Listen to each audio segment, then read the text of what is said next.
Learn More Indiana. My name is Sue Reynolds. I'm the Executive Director of the American Student Achievement Institute. We work as an intermediary for Learn More Indiana and are responsible for the student list generator. I'd also like to welcome Tatum Miller. Tatum is the AmeriCorps Director and Operations Manager for Learn More Indiana.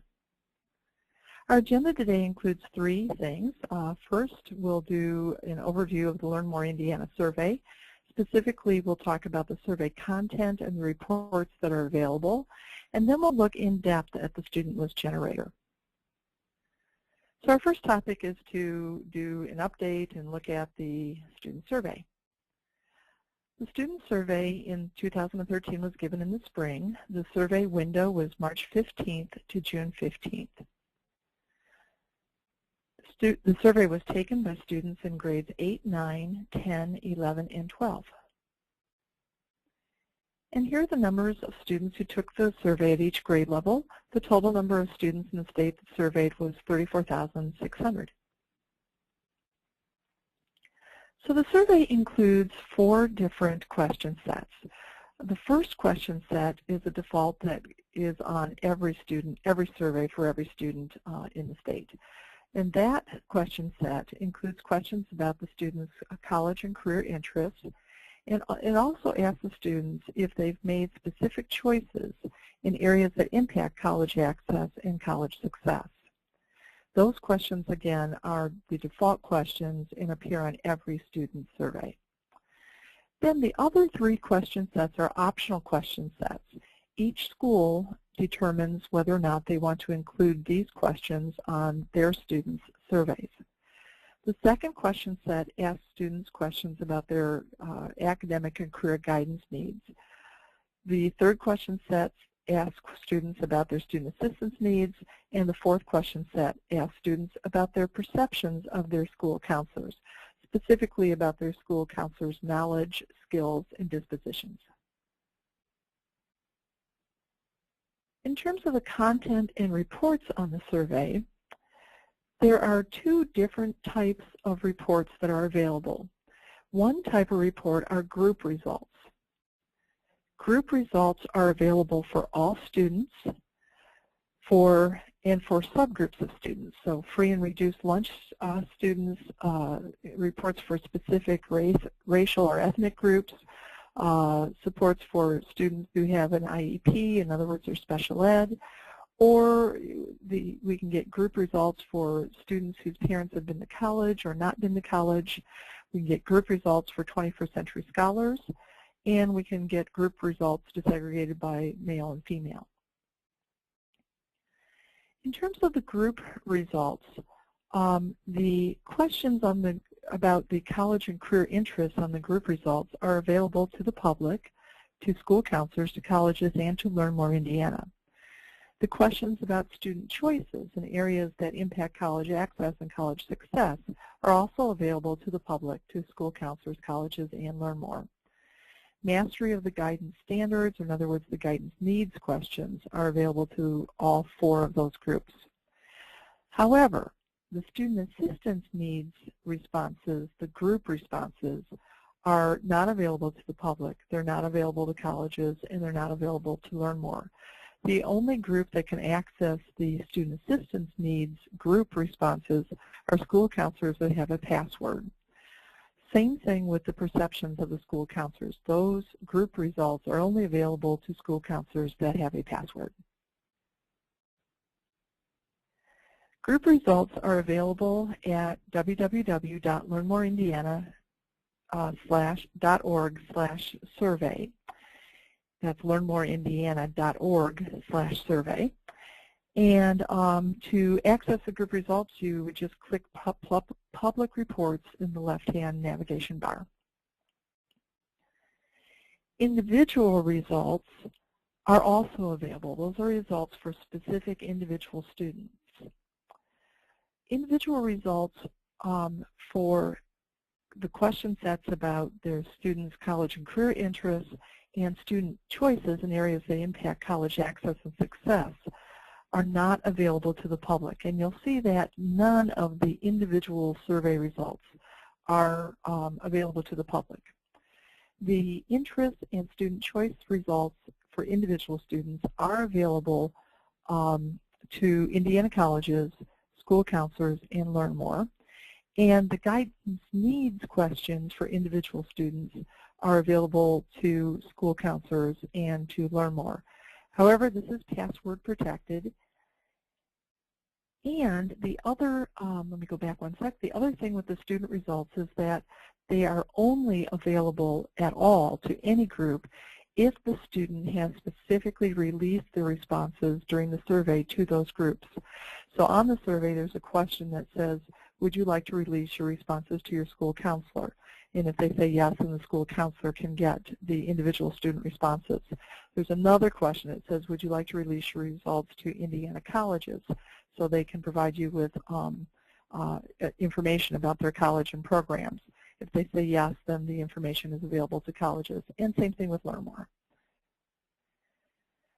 So for the student list generator, the student generator is a tool for college to access a survey database, our survey database. And again, here's on the screen what we just talked about. The colleges may only access information for students who express an interest in their college and asked for their information to be provided for the college. The colleges may narrow their search lists by student group, or they can obtain individual student responses for a specific question, or a combination of groups and questions. So the student list generator is also available at www.learnmoreindiana.org/survey. And again, on the left-hand navigation bar, simply click Student List Generator. When you click Student List Generator, the colleges will be asked to enter a username and password.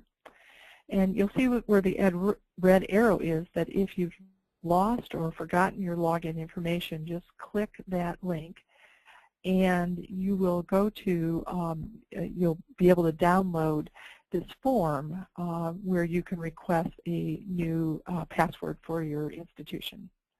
So if you no longer have your password in your institution, just submit one of these forms and we'll replace that.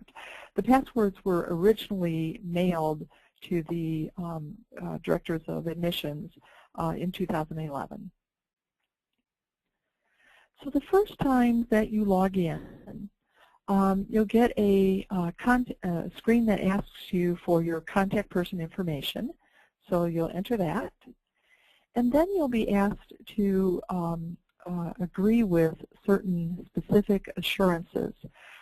Most of these assurances have to do with FERPA regulations, and they're necessary so that our organization can release individual student data to the college. So the first assurance is to not distribute your Learn More survey password and username to anybody except for the personal assistant that may be helping with using the system. The assurance 2 is to not distribute the email addresses and to not distribute the postal mailing addresses. The third assurance is to agree that all communications with students and their parents using the contact information provided by students during the Learn More survey will be designed to help students explore post-secondary opportunities and to increase their potential for completing a college degree or certificate.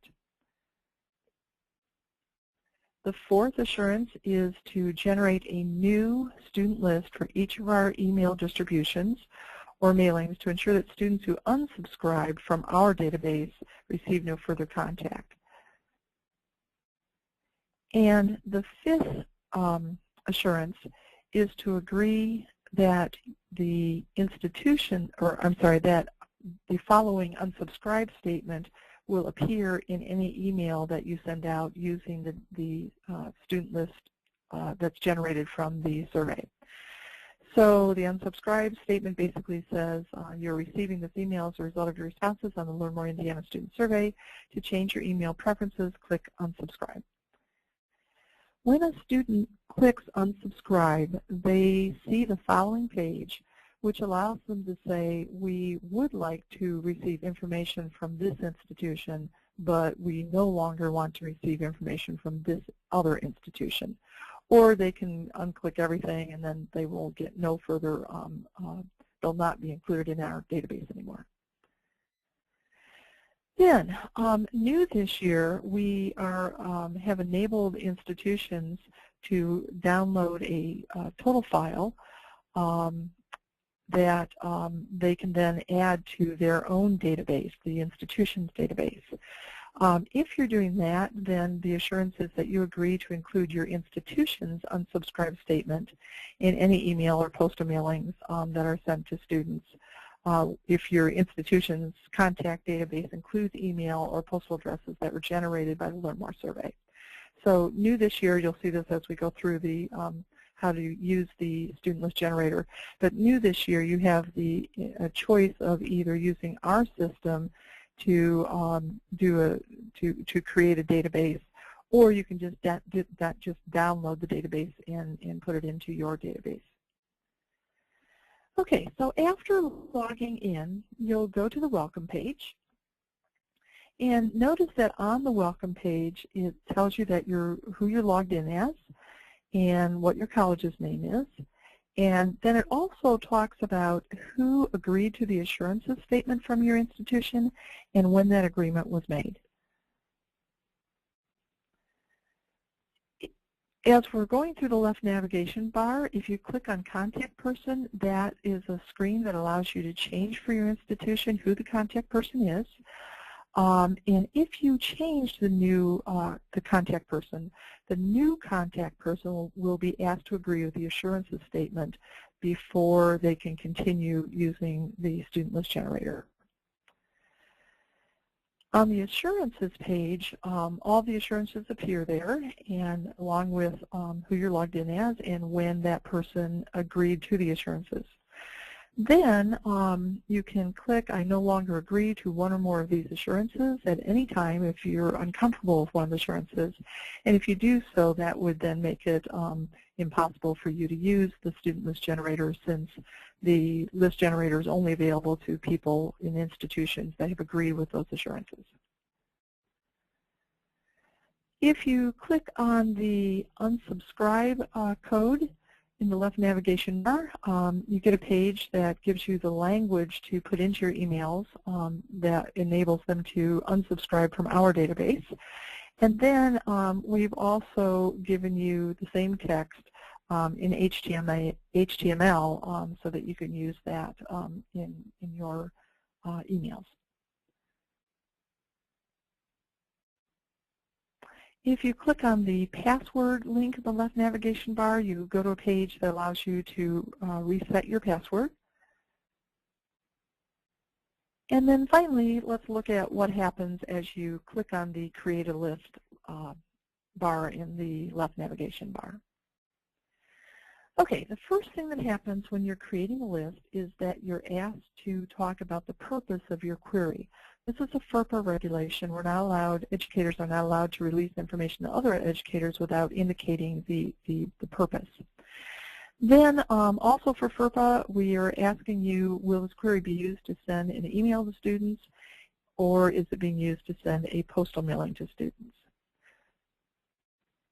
Then on the next screen, you're going to have an option of downloading a standard CSV file or creating a custom list. If you download a standard CSV file, that's the part that's new for this year. That would enable you to add our database from the survey to your database at your institution. So that's new this year. And then the other option is to create a custom list using the tools on the Student List Generator website. And that's the same as you've been doing in the past. So I'm going to go forward. Let me back up. If you choose to download a standard CSV file, Just remember that as our computer is creating that file for you, that there are millions of data points that are being sorted through to put into that file. So it'll take several minutes, a couple of minutes to maybe, for our system to generate that file. And when you click on option 1, a little red message will come up that tells you that this is a lengthy report to put together, and it will take up to 2 minutes to run. Then, if you click on option 2, where you're using our system to customize a list, you'll go to step 2, which is to set up the list. So you're going to select a year, what year you want the data to be from. The most recent data is from the spring of 2013. Then you're going to select a level. You have 3 level selections. You can select data from the entire state, or you can say I would like data just from a specific county, or for a specific school. So you'll do that in the level selection. And then finally, you'll be asked to indicate, do you want data from all grade levels or from a specific grade level? Then, step 3, once we know which students are going to be included in your report, is to select student characteristics. So maybe the purpose of your email or postal mail to students is about a program that has to do with that is specific for Hispanic students. If so, you may want to say, okay, just give me results for Hispanic students. Or maybe you're doing some kind of outreach with 21st Century Scholars. So you could say, just give me information for the students who have indicated that they're part of 21st Century Scholars.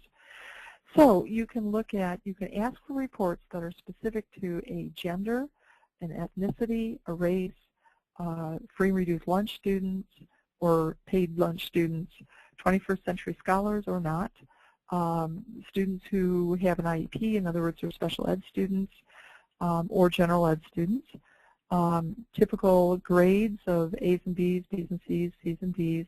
All of this, of course, is self-reported, so we've asked the students what kind of grades do you normally get on your report cards.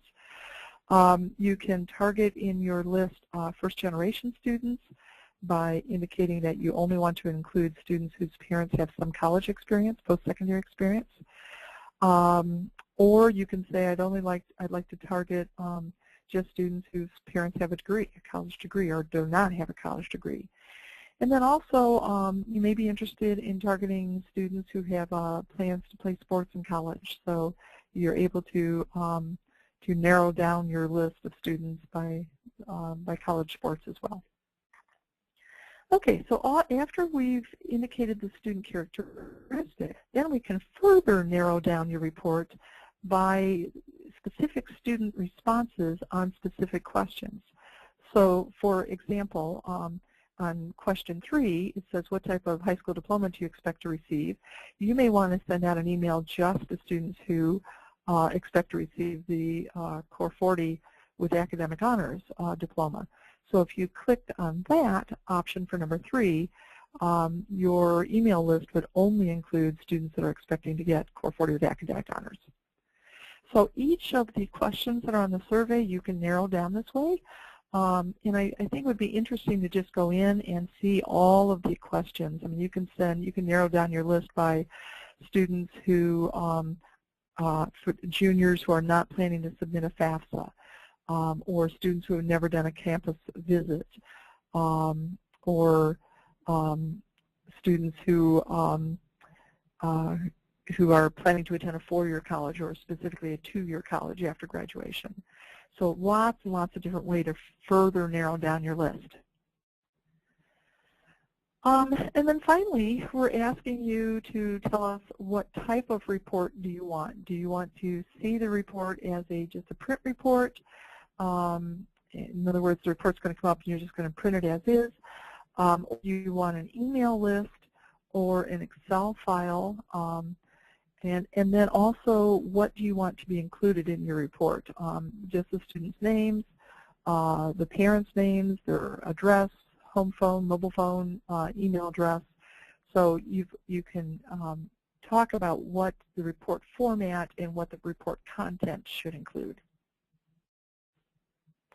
If you select email addresses, you'll see a screen that asks you to assure that you're going to paste the email addresses into the blind CC field of your email. That way we're not sharing email addresses between, that should be confidential. And you're also assuring that if you are using the tool to narrow down and create the database, that you will add the unsubscribe statement. When you get an email list, it looks like this. All the email addresses have commas between them. Of course, this is a demo list. When you get yours, there will be actual student email addresses there. But then you can just paste that into a to-box, or if you have a mass email program that your institution uses, you can just paste these email addresses into that. If you are obtaining an Excel file, it'll look like this. And a lot of institutions will use the Excel file to establish mailing labels for students. If you're seeking parent mailing labels, the Excel file will look something like this. So you've got the student's first and last name, and then also you have the parent's first and last name and their mailing address. And if you're asking for student phone numbers, the address would look something, the Excel file would look something like that. Okay, so that's how to generate the lists and what they look like when they come out. I'd like to talk just a little bit about how you might use the student list generator. I think that the information in here is just wonderful for targeting specific groups of students who need specific information. Here are examples. You might use the student list generator to email students at a school, at one specific school, to let them know that a rep from your admissions office is going to be there at a specific date and time. You might email an announcement about an upcoming outreach program, and maybe just to targeted counties if you're focusing on a specific geographic region of the state. You can use the student list generator to mail print materials to students interested in a specific career, or to determine career interests to help project specific course needs for your institution.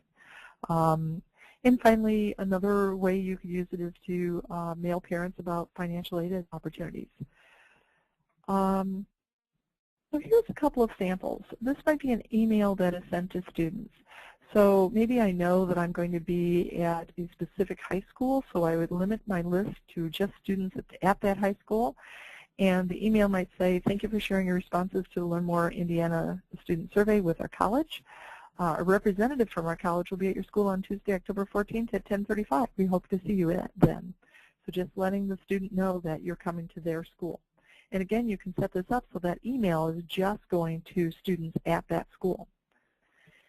Here's another example. It's the same email. However, we're adding, on the survey, you indicated that you are a Hispanic student.